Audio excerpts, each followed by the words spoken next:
An undesirable combination of precipitation events and freeze-thaw cycles can contribute to some very muddy feedlot surfaces in the winter and spring. These muddy surfaces contribute to poor animal performance, health issues such as foot rot, and odor issues for neighbors as temperatures warm. Let's talk through some questions about managing muddy feedlots. Question 1. What conditions should serve as a red flag warning to expect muddy lots in the future? Wet fall and winter weather conditions are the obvious answer, as well as numerous freeze-thaw cycles of saturated feedlot surfaces. This compromises the structural capacity of the compacted soil, resulting in mud everywhere. Look for and remove standing water or built-up manure from pens going into winter, as these conditions further compromise the structural capacity of the compacted soil and are more likely to create problems with mud in the spring. Question 2. My lots are muddy. Can I amend the surface to improve conditions? There are few good solutions once lot surfaces have become muddy. Sand, gravel, or organic matter do not offer much benefit as they don't improve the structure of the soil sufficiently to see any significant benefit. Large crushed rock with a 2-inch or greater diameter may offer some benefit. However, this option is fairly expensive and creates additional challenges associated with foot and leg health, pen maintenance, and crushed rock mixing with the harvested manure. Question 3. What can I do to minimize the effects of mud on feedlot cattle? Removing snow and frequently cleaning the most problematic areas can help maintain acceptable conditions in key areas.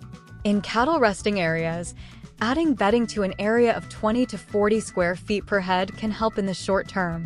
But when poor weather conditions persist, these strategies may become difficult to accomplish or no longer produce desired results. Instead, consider moving animals temporarily to an empty lot or onto a field of corn stalks to allow some lot drying and maintenance in the feedlot. In future years, identify and advance convenient locations within or near the feedlot with access to water, feed, and fencing that can be used for temporary feeding. Temporary feeding areas can allow primary pens to receive needed maintenance and some drying during harsh winters. Question 4. Are there long-term investments that might pay dividends? Here are a few options for your consideration to enhance feedlot pen conditions.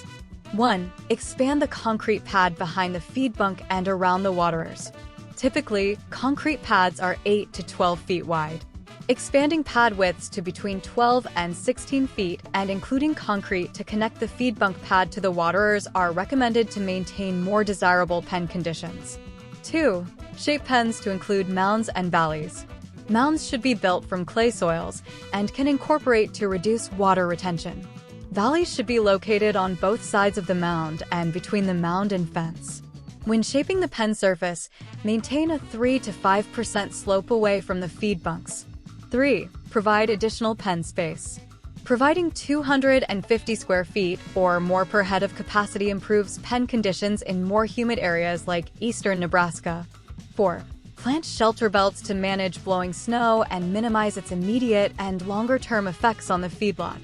5. Landscaping can also reduce odor and dust challenges downwind of muddy lots. Trees and shrubs encourage the odor plume to be mixed by forcing air over and through the vegetative barrier.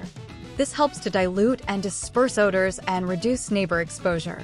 Trees also assist in the gravitational settling of dust, a carrier of odors, which occurs in the quiet zone, directly downwind of vegetation, much like snow behind a snow fence, and reduces neighbors' exposure.